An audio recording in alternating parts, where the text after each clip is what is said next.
He's won a number of awards for his teaching and his research on teaching and learning. He's an exceptional colleague and friend, and he's very thoughtful and insightful about how all of his work can be translated into other communities and environments, which is one of the reasons why I'm super excited that he's here today to talk to us. So I hand it over to Mike. Thanks, Mike. Thanks, Aaron. Thanks for the kind words, Aaron, and the check is in the mail for those, so I appreciate that. It's wonderful to be here. I am from Monash University in Australia, so if some of the accent throws you a little bit, ask Aaron and he'll translate for you. He's kind of used to me. I am also proud to head up the Digital Education Research Group at Monash University. That's a group of about 20 or so academics that look at digital technologies in education from a variety of different contexts. So some from literacy and numeracy perspectives, others from sociological perspectives. I was actually a high school teacher for 15 years before I came to academia. So my focus is really about teaching and learning and about the role that technologies play in teaching and learning. And the reason that I came to academia was because I saw these polarised reactions to technologies in classrooms. Some people saying, yeah, give me more of that. I want more technology as part of my teaching and learning. And others who really sort of pushed back and said, don't bring that anywhere near me. And so that led me to start to investigate why and how different technologies might be implemented in different contexts. So I want to talk to you today about some work that I've done with a really good colleague of mine who's also part of his name is Michael Henderson, so we try and keep things simple with the two Michaels. And this project didn't actually start out as a project around research. This was actually a scholarship of our own practice.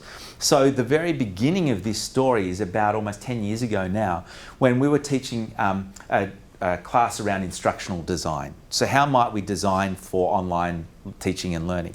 And one of the things that Michael and I were really passionate about was actually trying to walk the walk, not just talk the talk. So one of the things that we did is we started to dare one another to try to implement some of the things that we were talking about.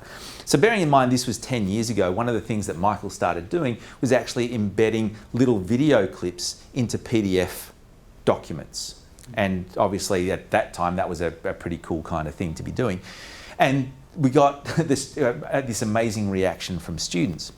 And so the year after, I started doing some of that kind of stuff. And after about 3 years of getting this fantastic unsolicited response from students, both Michael and I, who'd been around teaching and learning for probably about a combined total of 25 years at that time, we'd never seen a reaction like this. So we thought maybe there's something more to this that we should investigate a little bit. And so that's what led us on this journey around feedback, and particularly technology mediated feedback. So what I'm going to present to you today is a bit of our story, which comes really from a school of education where we work preparing largely pre-service, but then also with in-service teachers. What works for us is unlikely to work for you unless you're working with pre-service teachers in exactly the same way. What I'm hoping I'm able to present to you are some ideas and some thoughts that you're able to then translate into your own context, into your own practices, and you're able to change and work with these ideas to see where there might be opportunities for these to fit. Because if you just take this one approach and you think this is going to solve all the problems that are part of your teaching with feedback, then it's unlikely to be successful. This is just one option in a whole suite of different options. So when we start to look at feedback, there's a lot of research that says high quality feedback is the single biggest influence on student achievement, without a doubt. But feedback is this really broad term. So what we focus on really is assessment feedback. And if you've actually had a look at the work by John Hattie, who's actually a New Zealander by birth, but we'll claim him as an Australian. He actually works in Melbourne, where I'm from as well.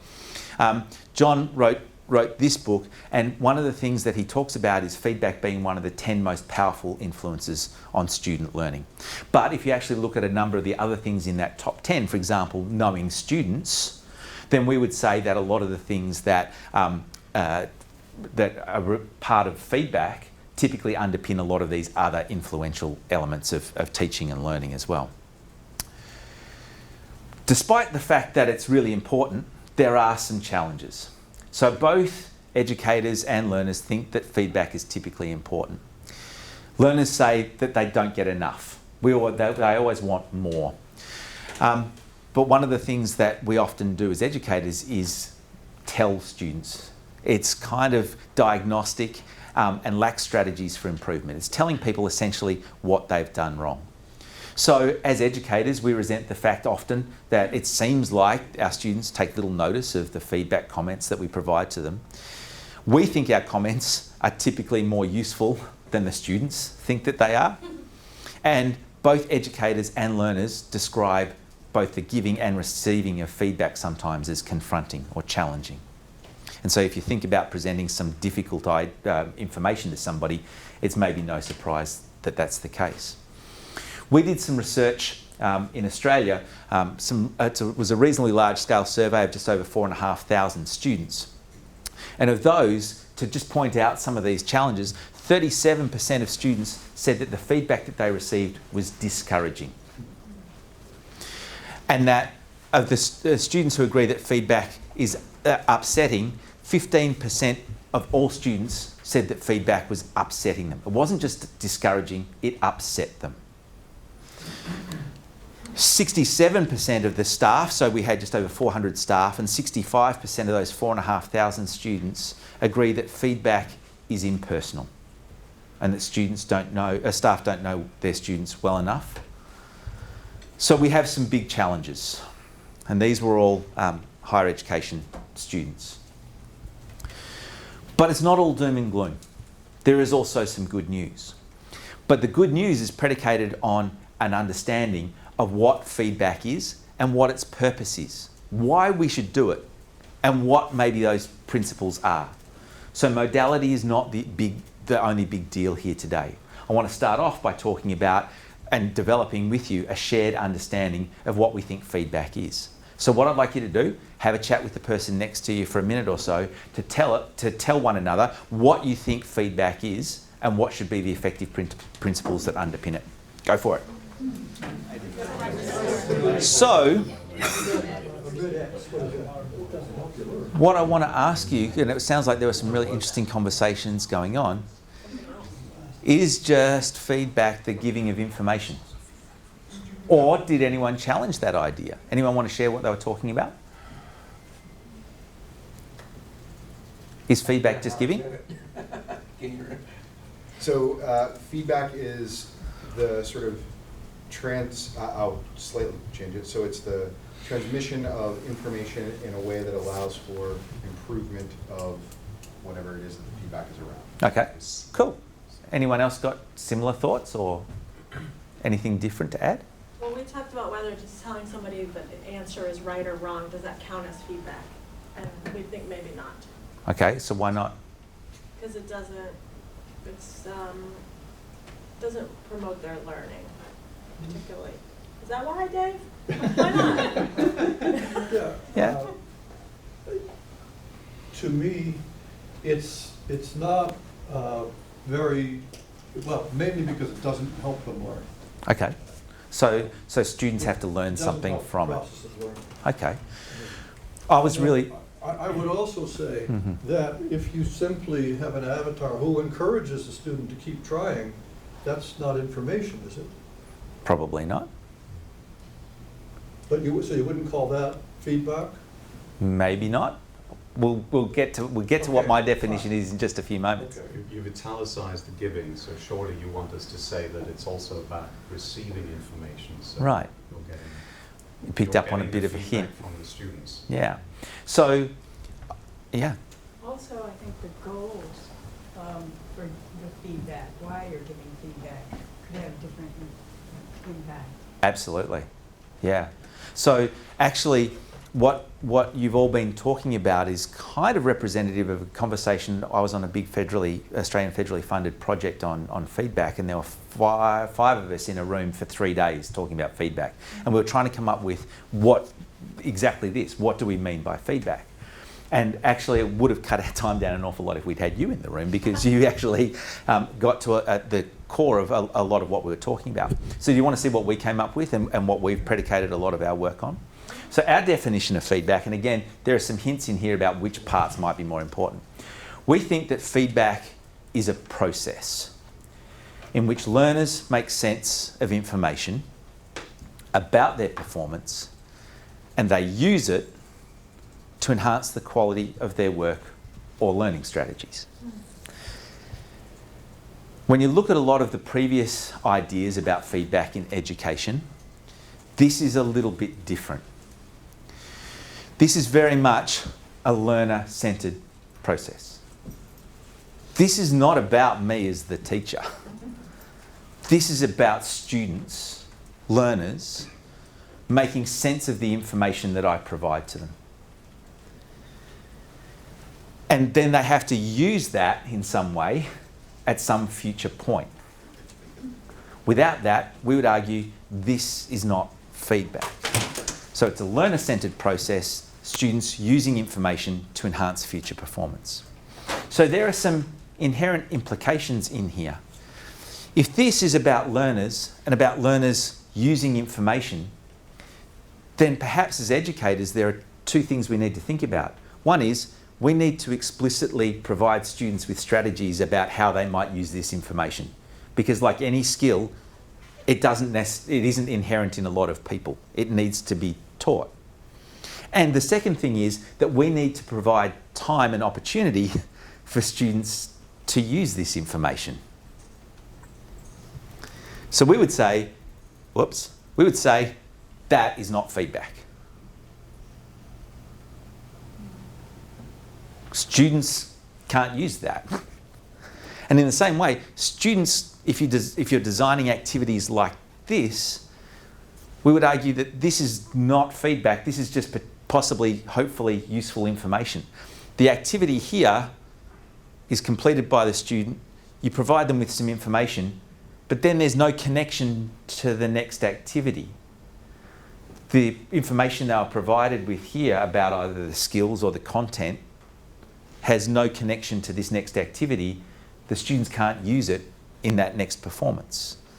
So between activity 1 and activity 2, this is just maybe some hopefully useful information. So we would argue that feedback by definition requires impact. And feedback that has no impact on learning is simply the provision of information. And it's interesting coming to MIT, and I've chosen to illustrate this from another point of view, an engineering point of view. Because in education, what we've done is we've actually perverted this idea of feedback to being us providing just some comments for students. Because if you think about what's going on in this room and the temperature in this room, there's a thermostat that's controlling the temperature in this room. If we set the thermostat, and this is in Celsius at 23 degrees, so I don't know, what's that, Aaron, 60 something? Anyway, 66, there you go. 76. So we set it at 76 degrees.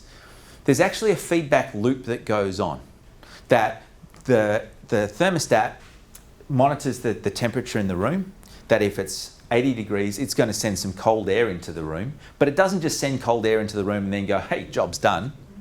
It actually then monitors to say, what was the impact of sending that cold air into the room? When it gets to 76, it stops blowing cold air into the room because that feedback loop has been completed, but it still continues to monitor the situation.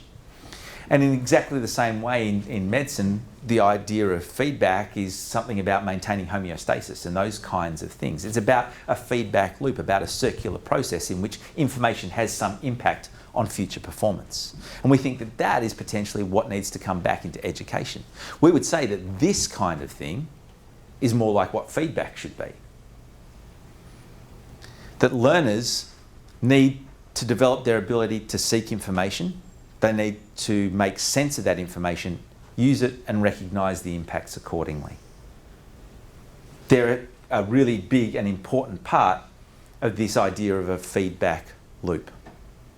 So what we are suggesting is that if we have a performance here and a related performance here, so there's some overlap, that the skills, the content, something along these 2 points is connected. That what happens in between is that there is a loop. And it's in this loop in which students are provided, or students seek, or students negotiate information about this first performance.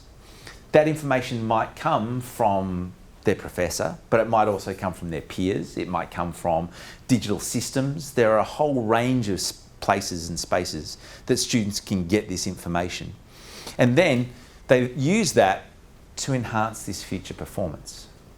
Now, that might be within your course from one quiz to the next assessment task, but it might be over a progression of a more substantial period of time. This might be in term 1 this year, and this might be in term 2 next year. There might be a really long time in which this loop ends up being closed. So we have a challenge not only of designing tasks and programs in which there are connections between one task and another, but we then have other challenges in saying, well, if there are comments that are provided to students here, we need to give those feedback comments to them in some kind of timely fashion. And at most tertiary institutions, it's like within 2, 3, 4 weeks of completing the task, because otherwise, you know, what's the point? But the other point about timeliness is, if there's a connection between this point and this point, then perhaps we should be representing that information just before the students undertake this task. So it might be 6 months down the track and you say, hey, do you remember when you did this and we provided you with that comment or this piece of information? You might want to think about that before you start work on this particular task now. The other challenge that we have here is if we've got different people, different educators working with the students at this point and at this point, they might be in a different section, in a different subject, who knows. Then should we also be thinking about providing the feedback comments from here, not only to the students, but to their educators here as well? Because if you've been told something before and you're still not doing that, you're not following through with that, that might change the way that you shape the comments that you provide to a student. If they're only hearing it for the first time, you might phrase that, shape that in a completely different way. So the challenge that we have in that design is that feedback is a cycle. It's a cyclical process. So how do we make feedback frequent? How do we make it connected? But also, how do we make it potentially early in this kind of a loop? David Bowd, who, if you're interested in feedback, is a big international name, was working on this federally funded project I mentioned, and he said something that was quite contentious, at least to me at the time when I first heard it. And I'm not sure that I totally agree with it, but he was saying, if you have a summative assessment task, so let's pretend that this loop doesn't continue on. This is the end of your course, and there's an exam or something like that at the end of your course. Dave would say there is absolutely 0 point in giving any feedback comments after that last assessment task. You give the students their mark and grade, but there's no point in giving them any comments because they can't then action that because there's no more continuation. What he would argue instead is that the time and energy and effort invested shouldn't be after this event, it should be leading up to it. So you should be providing formative feedback along the way. You should be making that feedback presented more earlier in the loop so that students have a chance to action that. The reason I'm not sure that I totally agree with that is because that's predicated on the idea that just because they finish your course, the knowledge or skills or attributes that you're trying to teach your students aren't then used at some future point in their life, which they may very well be. But you kind of get the point about where we might be positioned as educators and what some of those challenges might be. Hi. Well, I would even argue that giving feedback at that last point is helpful because there's validation that the student learned something, right? Right, and so which is another kind of feedback. Yeah, it is. And so sometimes giving them a mark or a grade, depending on what that is, can sometimes help. Again, I don't necessarily agree with Dave about that, but I think the point of saying give feedback where it's most likely to be able to have an impact on what you then have control over is probably well made. But you do make a good point.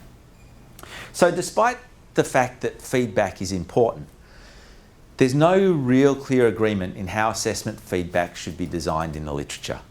When Michael and I first started doing this, we were amazed because we started to see this impact. And so we started to go to the literature as academics going, well, are we doing this thing right? Or are there other things that we might be able to learn? So we went and synthesised our own principles. I said that we've been doing this for a while. I want to introduce you to Michael when we first started doing this. This is what Michael looks like now. So it's been a little while. We came up with 8 principles for effective feedback. If you want to look at these or download these, there are actually 2 websites at the top. The one on the right-hand side has this that you can download, and you can print it off, share it with colleagues, whatever you want. And there's a whole lot of other information there as well. It's all open, so it's up to you to grab it. That should be at the top of all of these slides, so when I jump to the next one, don't freak out. So we came out with these 8 assessment feedback principles. The first one we've already talked about in terms of timeliness, not just after they've submitted a task, but how might that be timely in relation to future performances. It must be clear or unambiguous in communication. So if we say great effort, how are we measuring great, and how do we know how much effort, particularly in a tertiary environment like a university where work's usually done where we don't actually see how much effort the students are putting in? How do we know how much effort they put in? It needs to be educative and not just evaluative, so not only correcting but strengthening, developing, extending what the students have done. It needs to be proportionate in terms of the criteria. So if spelling is worth 5% of your criteria, don't spend 85% of your time talking about spelling. Right? The literature also says that we need to locate student performance in relation to the goals of the task, and some people talk about that as being feed up. Clarifying what they did well and maybe not so well, and that's feedback, but then also feeding forward what they might do as a result of that in the future. We need to emphasise task performance, particularly in relation to metacognition, and not use self as an evaluative sense. It needs to be phrased as an ongoing dialogue rather than an endpoint, and the literature also says that it needs to be sensitive to the individual. So we need to tailor things for the particular students in our class. Simple, huh? How are we supposed to do all of that in the short amount of time that's usually allocated to marking and providing feedback? It's really difficult to do. It's really difficult also when we start to think about the typical kinds of ways in which people provide feedback. So typically people will either be typing or handwriting comments. And if you're handwriting comments, well, you're often limited in the amount of space that you've actually got, like trying to scroll things in the margin and maybe flip over if it's not double-sided print and write on the back of that or something like that. But actually writing things can often be marred in ambiguity. So we did a study where we actually asked high school students about some written feedback that they'd received, as in handwritten feedback from their teachers, but also some multimodal video feedback that they'd received. And we asked on both occasions, how many times did you look at the feedback that you were provided? And when they were looking at the handwritten feedback, there were some, not many, but there were some who said, I didn't look at it at all. There were a whole bunch that looked at it once, and then slightly fewer twice, and then it sort of dropped right off once we got to 3. But all of a sudden, there was this big spike when it got to 5. All these students were looking at their teacher's work 5 times and were going, I wonder what's going on there. So we went back and asked them, why are you looking at your teacher's handwritten comments 5 times? And the reason was they couldn't read their teacher's handwriting, right? It wasn't that they were engaged and they were interested and they were thought, that it was ambiguous. They weren't sure about what was actually being written there. Face-to-face discussions are another way that often people talk about being able to provide really effective feedback. Often they're impractical in classrooms. They totally rely on student memory, which we know over time, like our own, can fade. And it's subject to performance anxiety. Your professor's talking to you and you're thinking, oh, how am I supposed to react here? I can't believe they're actually talking to me. Are they saying good things or bad things? All of a sudden, half the information's just gone completely over the student's head. So if we actually try to mitigate some of those challenges by using what we call digital multimodal feedback, it doesn't necessarily resolve all of those problems easily or meet all of those principles, but it does offer us a new way of being able to think about providing some types of comments and structuring those. So we talk about both group and individual feedback in terms of audio, video, and screencast or screen capture stuff. And there are a number of benefits with those. So if you start thinking about audio and video feedback, I can say a lot more in 5 minutes than I'm ever going to be able to write in 5 minutes. So I can give students a lot more detail in a timely kind of a manner. So it becomes faster and hopefully just about as efficient, if not more efficient, than actually typing or handwriting comments. It's also much clearer in meaning. So I'll ask a question that's based around, a series of questions based around an idea called media richness theory. And the theory works something like this. Have you ever received a text message or an email where you've misunderstood the sentiments of the person sending it to you? It's kind of gone, oh, whoops. I think probably everyone has. If that same person sent you that same message as a voice message, is it easier or harder to understand? Generally easier, yeah? You can hear the intonation in somebody's voice, you can tell if they're upset or angry with you. Is it easier again if that person gives you the same message when they're standing right in front of you? Probably, because you can pick up on more cues. You can see if they're smiling, you can tell by their body language what's going on. So the idea is that there's actually clearer meaning the more cues you provide to students. And particularly for students who might be coming to you with lower literacy levels, maybe English as a second language, those kinds of things, it makes it much easier for them to understand. I don't quite know why this is the case, but I have seen it thousands of times personally myself. Students perceive video feedback as more personalised. I don't know why, because when I'm writing comments to you, it's the same as when I'm saying them to you, but for some reason they perceive them as being more personalised, and they then feel a stronger connection with you as a teacher. In 25 years of teaching, using video feedback is the only time I have ever had a student come and apologise for failing. They feel like there's a much stronger connection with what's going on. You're talking about one-way video feedback? You record something and send it to them? Yep. So I record it and send it to them. I'll show you a bit more about that process in a few minutes. There are some additional factors at play. So the first time you do this, if students haven't received this before, there's kind of like a novelty thing as well, right? Like, a teacher's on my computer. But so there are some other things that we need to be aware of here.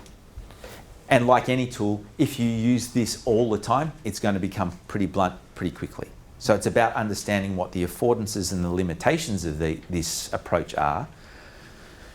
And we use this in classes where we're probably teaching like between 30 and 50 students at a time, like per section. If you've got a much larger group, and we often see a lot of these students face to face, not always, we do some of this as distance. But there are some challenges associated with it. It's not going to work in exactly the same way for everybody in the room as it does for Michael and I. So, how do we start this? Where do we go? Well, there are some free bits of software. That yellow link at the top has also got some tutorial stuff. So like if you're going, I don't quite know what these things mean or how they work, it's fairly simple. The screencast you've probably seen is like a talking head in the corner and then the students work on the screen or something like that. But there's a lot of free software out there that you can use. When we first started, we actually used to prop an iPhone or an iPad like on the lip of the computer monitor so I could have the students work behind it, and then I'd just hit record. But now it's really easy with pretty much every machine. There's a built-in camera. We just have it so it's focused on like this much of us, like you can see in the pictures of Michael at the top. We record videos if we can at work, if we can find a quiet spot there, sometimes at home. And we try to make these videos about 5 minutes long. And that's for a couple of reasons. One is that the file size then tends to be pretty manageable for both uploading and downloading for students. But it also means that I'm not going on for hours and hours and hours at a time and giving students so much information that they're not going to be able to use that in some way.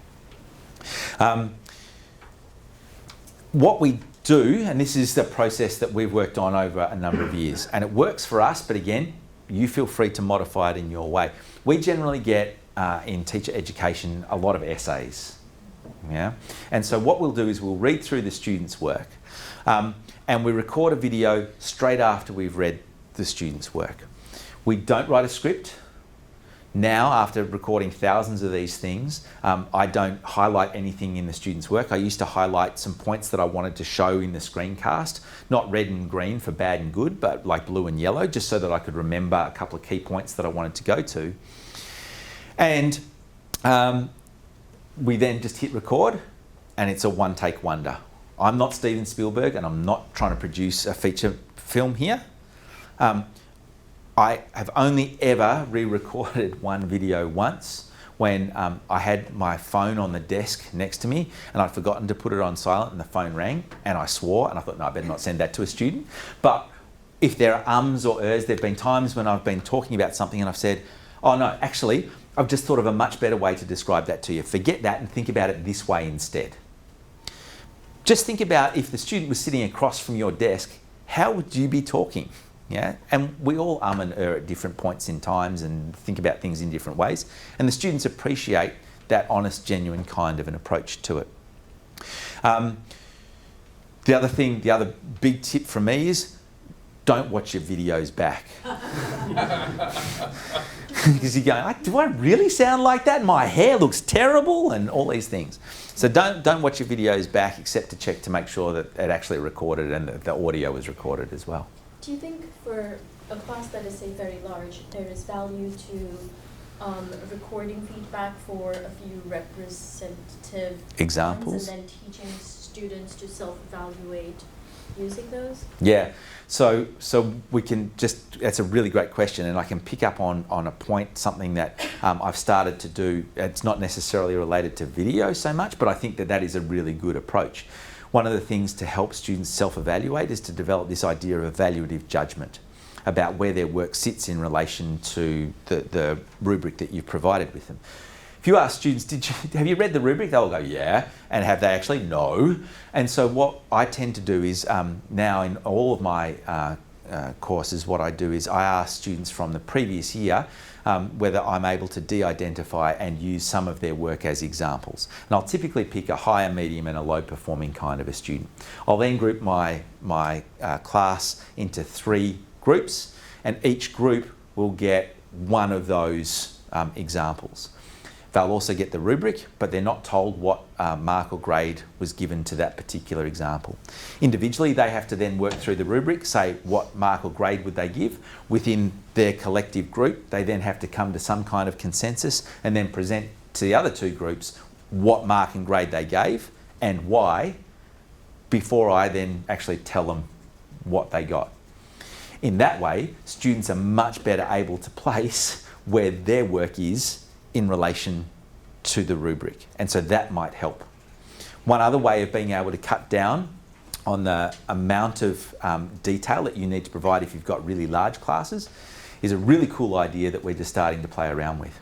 So when the student submits their work after they've done an evaluative judgment exercise, how would it be if you actually got your student to, or all of your students, to then also complete a rubric on their own work? They submit that with their assessment task. As the teacher, you don't see that until after you've finished marking their work and completing a rubric.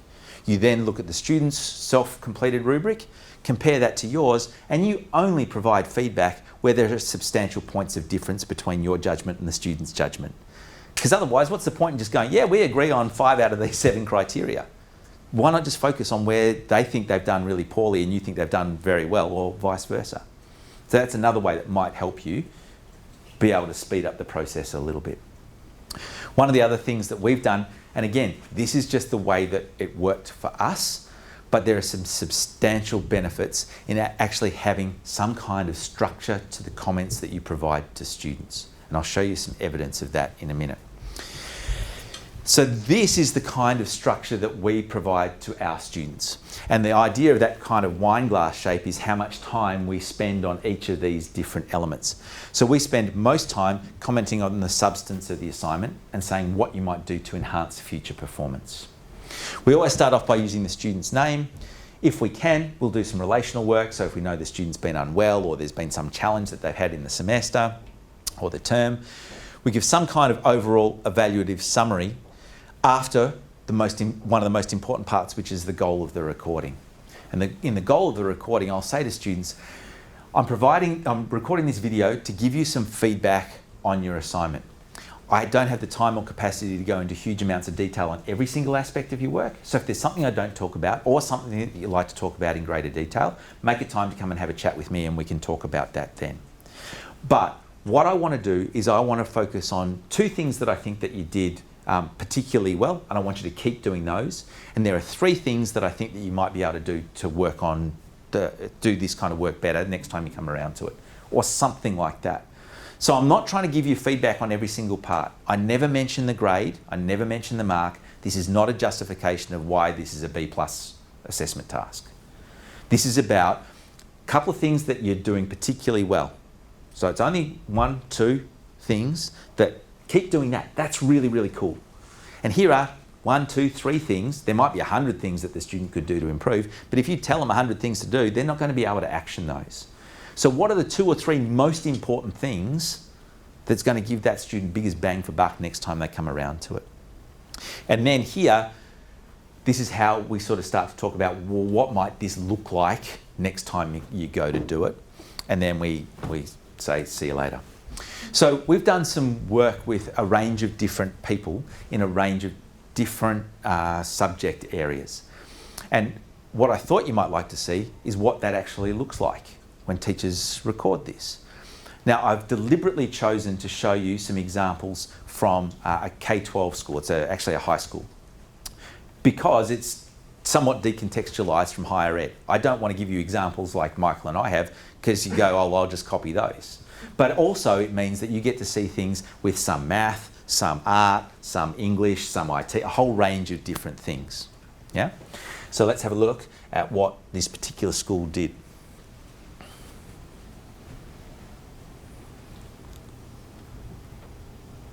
Just talking about your ad. Hi, Jacqueline. Hi, Maddie and Selena. This is Mr. Barudi. Hi, Arjun. This is Flynn here. Hi, Danny. Hi, Francesca. Okay, Keely's essay for Aubrey. Okay. Grace and Gabby, just giving you some feedback. Hi, Anastasia. You're usually really good at writing very good analytical pieces, and I'm pretty sure one of your practices was excellent. Clearly you love the movie, which is great. Really good understanding of those concepts that we've talked about all the time. As discussed with you on Friday,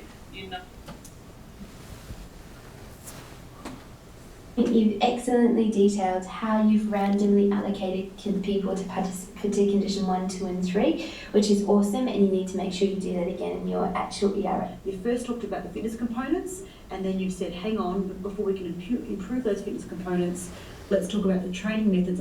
The way you've got the menu working with the drop downs and goes and everything's embedded, it all looks really smooth.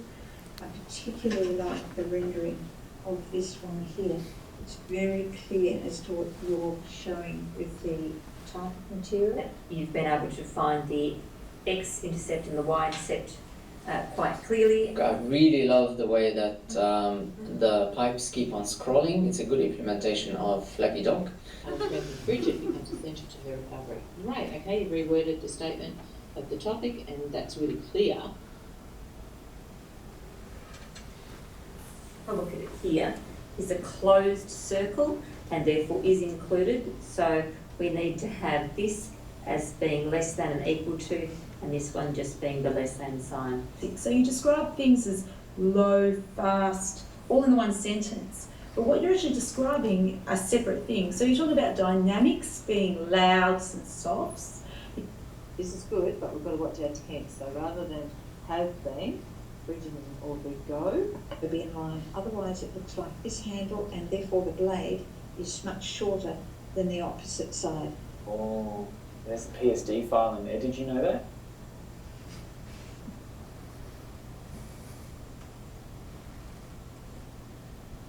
by doing all this, Aubrey's mind was taken off the accident, which helps her to recover from the grief of that event. Something like that. You just missed one criteria, which is about the functions of the systems. So just make sure you always check the criteria sheet to make sure you address everything there. And in full sentences rather than bullet points. So make sure you do that in the real ERA. So you need to make sure that you are true to your form. You need some sort of call to action at the end if it's going to be a speech. I would maybe have a couple of different, maybe 3 different images of the pipes. The distribution of stream creates the idea that shark culling is out of control and ineffective. Yeah, that's great. That's spot on. Do more of that. So you can see it's not rocket science, right? It's these teachers sitting at home, sitting in their office, talking out their ideas to students. And some of them will focus on the work and some of them will just focus on them as individuals. But did you feel like you got a real sense of who some of these teachers were, even from those really short little clips? Like you can tell that different people have different personalities.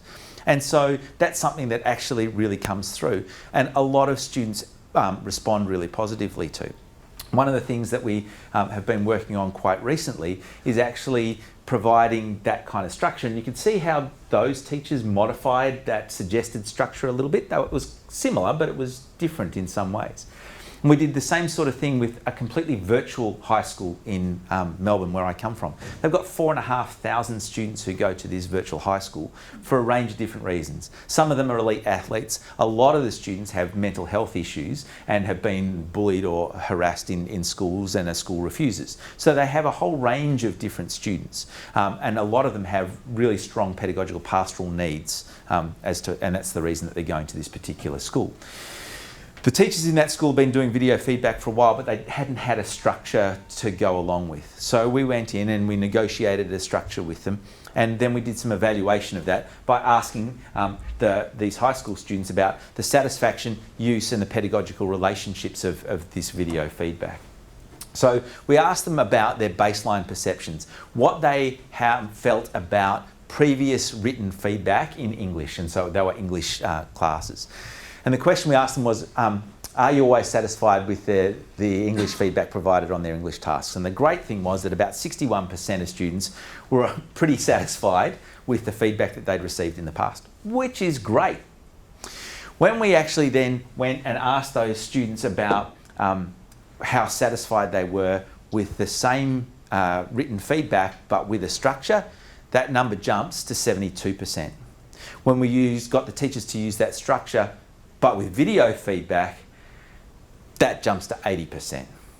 So by implementing a structure, like you've seen, but different and negotiated, and changing the modality, we get that kind of an improvement. When we ask the teachers then, okay, so the students are satisfied with it, but did they actually use your feedback comments?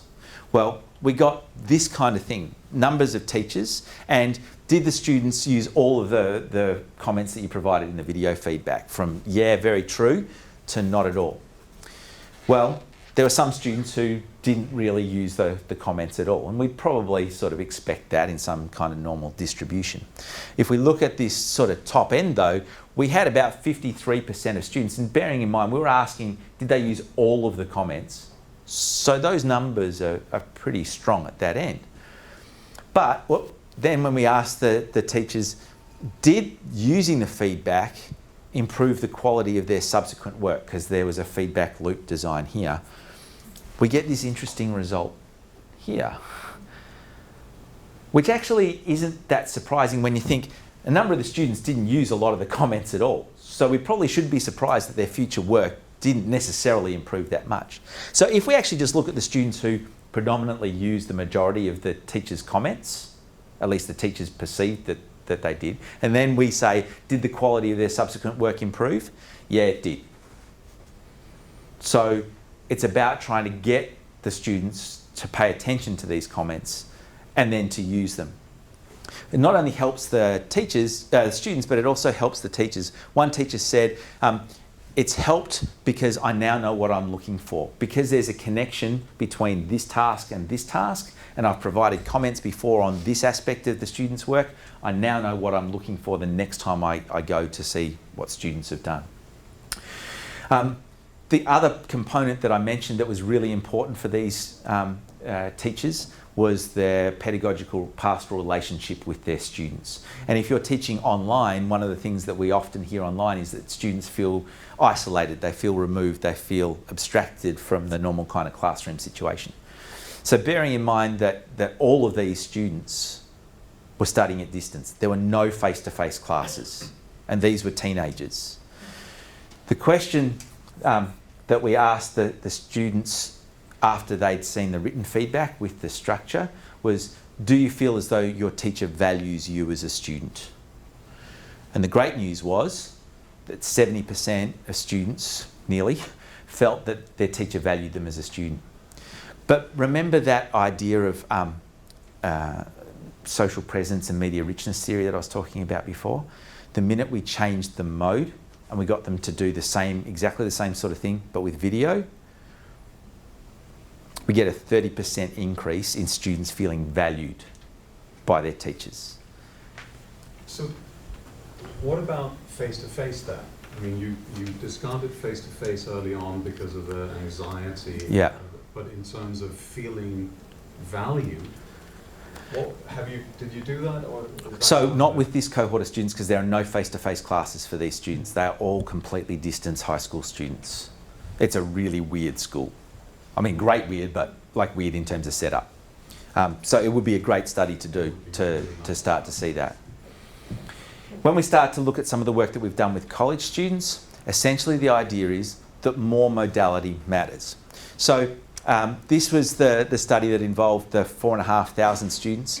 And if we look at the ideas of detail, usable and personalised, how detailed was the feedback, how usable did students think it was, and how personalised did they feel it was.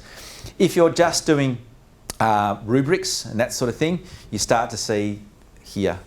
Handwritten comments are generally sort of a little bit better. Face-to-face, bit better again. Electronic annotations, better again. And a digital recording being audio or video, stronger again. When we actually then say to students, so this is just the percentage that are strongly agreeing with these. If you just got one of these modes, so if you just got a rubric, or if you got a rubric and written comments, which one do you think is better in terms of these three criteria again? They think that multiple modes are better. More modality is better. But if we have multiple, and it's that example that I gave, something like a rubric and written comments, as opposed to a rubric and a video, so one of those two options being digital, digital always wins.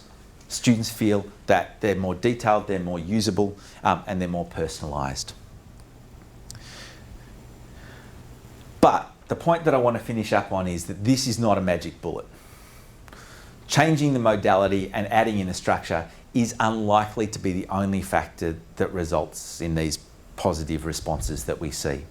We also start to see some negative responses, particularly for teachers that don't necessarily feel as engaged and as connected to their students as other teachers might. You can't fake it on a video. The students will see through it and feel as though it's disingenuous. Yeah? That there are also times in which the workload practices involved in producing something like this are just not sustainable. They're just really, really hard to do. And so it's unlikely that a change in that mode is going to be either good for you or for your students. So you have to think about, where is the best place for me to think about trialling some of these kinds of ideas? They're not going to necessarily look the way that we do them, because you're not working at Monash University in a teacher education program. But hopefully this idea that feedback is a loop, it's a cycle, and it's a student-centered cycle in which you're wanting students to take some action to do something with the comments that you provide to them, is going to be the driving thing. Hopefully, maybe you'll find a spot where modality might change things. Thank you all so much for coming along. I know you want some coffee, so I'm going to finish there. If people have any questions, I'm really happy to take them now, or if you want to come up and just have a chat afterwards, then that'd be great as well. Thank you.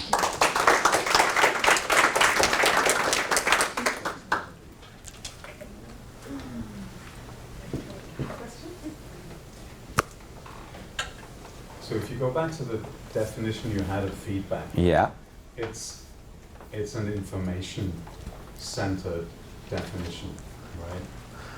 Yeah. and there is an absence of the emotional aspect of it, it seems to me, in this. But we get towards the end, and it's very much about showing that you care, motivating. It's something other, it seems to me. I would say that... Could you speak to that? Yeah, and I think that you're picking up a really good tension, and I think that the second part of that, where hopefully it's about that lived experience of me actually working with you as an individual, motivates you to do this. That there's kind of this social contract that we're entering into, that when I provide you with this information, I'm now wanting you to do something with that. That it's now no longer just information. I'm giving you not only the opportunity, but hopefully motivating you to use that as well. So that's where I'd see that kind of part of the emotive aspect coming in. Does that help? Well, it just seems to me that the motivation and the emotional aspect of it is so crucial that it should not be hidden in a word like use, but it should be front and center. Yeah, it's probably a really good point. Okay. All Thank you. Yeah. I'll take that back and tell Dave Bowd he's got it wrong. I just wondered, you mentioned students were more positive about technology-mediated feedback, but can you, technology is such a broad word, can you speak more specifically about what was included in that category? So essentially there were three main types. It wasn't always this, but essentially it was either a video piece of feedback like you've seen. It was audio comments that were provided to students. So it was like you receive your own mini podcast. So it was uploaded to a learning management system, or it was a screencast where the student's work was on there and there was a talking head. There were other kinds of examples, but they were probably more specialised, more boutique. So for example, there was one course that was on the use of social media in marketing, and actually the educator there provided their feedback comments through social media. So again, it was sort of walking the walk. That white URL up there, Feedback for Learning, actually reports on that big federal study that I was talking about, and there are 7, I think, or 8 cases there, and one of those is that social media case. And so they highlight some of the kind of quirkier, non-routine kinds of examples. But typically they were, audio, video, or screencast. Thank you. You're welcome. Hi. In your definition, there is no timeline with your feedback. There's no immediacy. Does it matter when that feedback comes?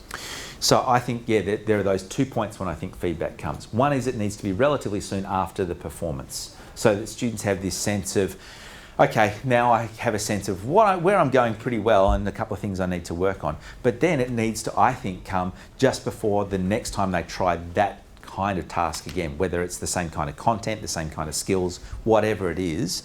And this is something that we haven't figured out how to do yet. How do you actually then allow the students to access those, or remind the students of those comments in terms of timeliness before the next task, related task? So. Do you think feedback should be separated from the grade? Yes. Yes, absolutely. This is not a justification of a letter or a number. This is about your future performance. So would it be a good idea to delay the grade? Just give the feedback so they can read it? I think I would get lynched by my students if I tried to do that, because grades are a big deal, right? Like feedback and assessment tasks are these high stakes, high performance kind of times. And so students do focus on the grades.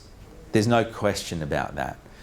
So I think we release them at the same time, but in the video, never ever mention the grade. This is not about the grade. This is about how you're going about learning. I just wonder if you could share the experience of how do you convince your colleagues to be on board in terms of workload? Yeah, we had this conversation earlier today. So one of the things that one of those 7 cases is a really good example of this. This is not at Monash University, but another university called Deakin University in Melbourne. And there's a course that's got, I think it's about 1,700 students in this particular course. So there's a lot of TAs and other people involved in this. And the person who's in charge of this particular course not only gets these TAs and other people together to moderate the marks and the grades, so that, you know, a 68 in this section is the same as roughly the same as a 68 in this, but she actually also moderates the feedback comments. So what she does is she makes sure that the quality of the comments going out across all of these different sections is of a particular level. The way that she's able to do that is not by having the university say, we're going to pay your TAs this much for this many hours of marking, this much for this many classes, and so on. They just say to her, here's your TA teaching budget, you work out how to distribute this amongst your group. And so what she'll do is she'll time shift things. If she thinks people need to spend more time doing this, she'll negotiate some other way of shifting some time for them in other places. There are more details, as I said, on that website. It's a challenging and tricky, it's not easy to do. But that's the best example that I've seen of somebody being able to work on that.